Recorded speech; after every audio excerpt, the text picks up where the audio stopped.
lollipop, oh lolly, lolly, lolly, lollipop, lollipop, oh lolly, lolly, lolly, lollipop. You think it's so? Oh my. Get down!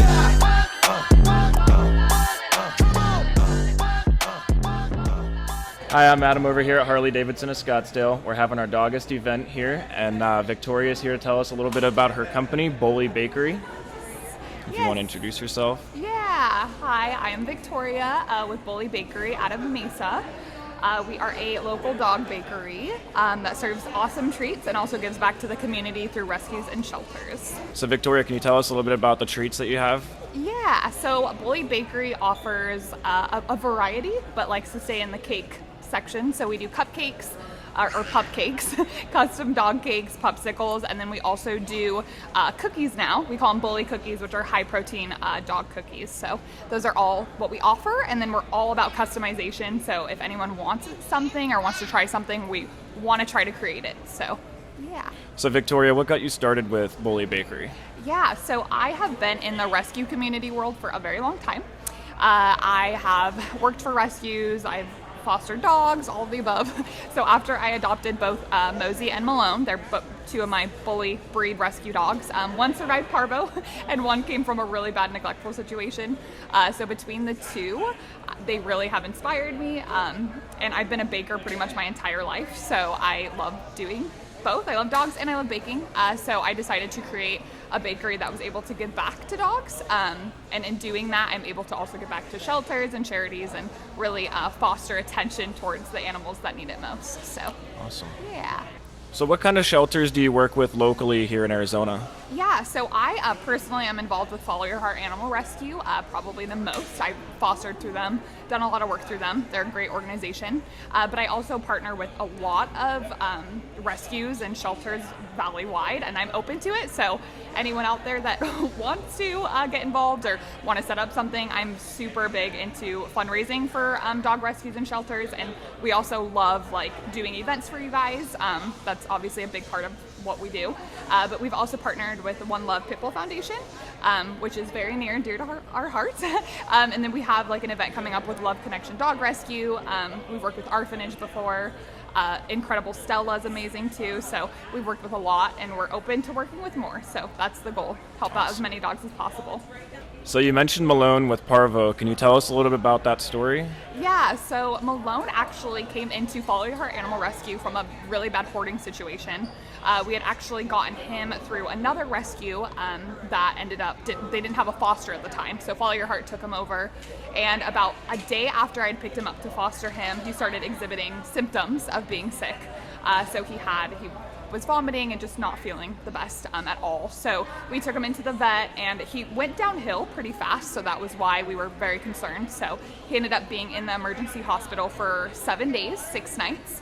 That's why I'm so grateful to Follow Your Heart Animal Rescue, because they were able to pay for that, and they have a lot of medical funding for the dogs that need help. So he ended up surviving and did great when he got home. He would have never known he was ever sick. So because of that medical fund and that he was hospitalized, he was able to get better. But after that, I couldn't give him up. So I ended up adopting him, and he's a foster fail. So, awesome. Yeah. So if I'm looking to get some treats for my dogs, where can I find you? Yeah, so right now we are an in-home bakery in Mesa.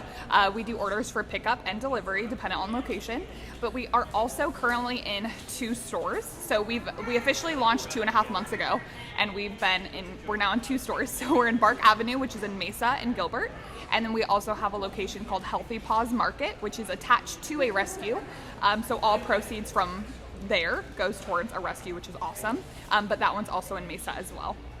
So do you guys have any plans for expansion? Yeah, so I think that's the goal for everyone.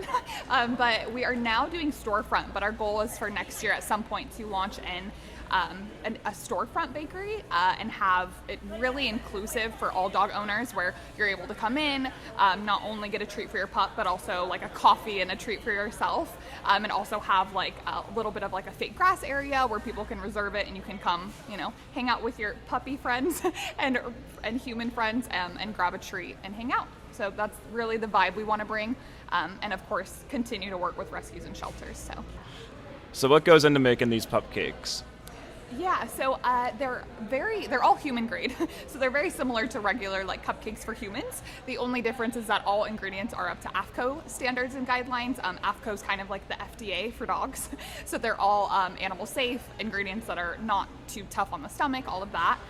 So it's very similar. The ingredients are rather similar as well. They're whole wheat based, like almond flour, honey, coconut oil, a lot of the very mild ingredients, I would say, but they're baked completely the same in the oven.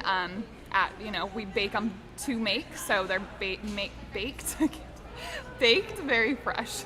And how about the cupcakes? Is it similar to regular cupcakes, or? Yeah, so it's similar as well, similar process. Ingredients for the cakes and the Pupcakes are the same. One is just smaller than the other. The cakes are put together a little bit differently. We have a freezing process so that they're able to be stacked if needed. I have a background in baking for humans, so I know how to stack cakes and all of that, so it makes it really fun when being able to do it, but attention it towards dogs, so yeah. And Popsicles? Yeah, our Popsicles are the go-to for Arizona. Every Arizona dog loves them. They're a really good treat to cool down the dogs. They come in 4 different flavors, so we have strawberry banana, blueberry coconut, peanut butter froyo, and then chicken broyo. They're super fun. That we make them. They're only 4 ingredients, so they're made with like the base of low-fat Greek yogurt, which is super high in protein, coconut oil, which is great for the skin and coat, and it's able to cool down the dog's body temperature, so they're great for the pool. Even in the winter, they're great because we know here in Arizona it's never really that cold. But yeah, they're a fan favorite for sure. So how did you come up with the name for Bully Bakery? Yeah, so obviously, first off, it was inspired by my 2 bully breed dogs, but I really wanted to make a title that is inclusive to bully breeds and gives a really positive connotation with the breed itself. I think no one's a stranger to the fact that bully breeds and pit bulls have sometimes a very negative connotation and a negative history, so we try to really make it a positive thing, a positive environment, and something that when someone hears it, they're excited. They're not like, oh, and get that negative background with it. So that's a big part of why we call it Bully Bakery, is to lessen that stereotype and give a very positive outlook on the bully breed in general. So. Yeah. So I'm Adam Burt. You can find me here at Harley-Davidson of Scottsdale. Victoria? Yeah, and I'm Victoria with Mozy Malone's Bully Bakery. You can find us on Instagram and Facebook at Mozy and Malone's Bully Bakery. And then you can also find us on TikTok and Twitter at AZ Bully Bakery. And then we also have our website, bullybakery.com, so you can find us there as well. All right. Thanks for your time. Perfect. Thank you, guys. All right. Mozy, You think it's so? Oh my. Get down!